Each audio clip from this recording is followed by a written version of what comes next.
Hello guys, এটা হচ্ছে গিয়ে আমাদের মা বাসন্তী মন্দির। আমাদের বাড়ি থেকে জাস্ট 5 মিনিট হাঁটতে হবে। আমি এত তাড়াতাড়ি হেঁটে এসেছি বলতে পারবো না। সকালবেলা থেকে না খেয়ে আছি শুধুমাত্র মায়ের জন্য।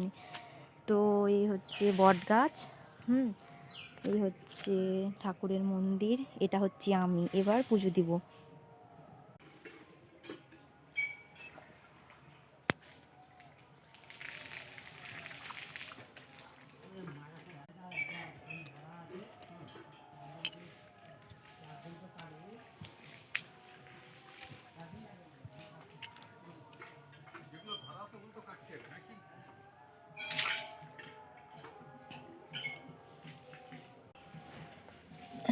হে ঠাকুর, হে ঠাকুর।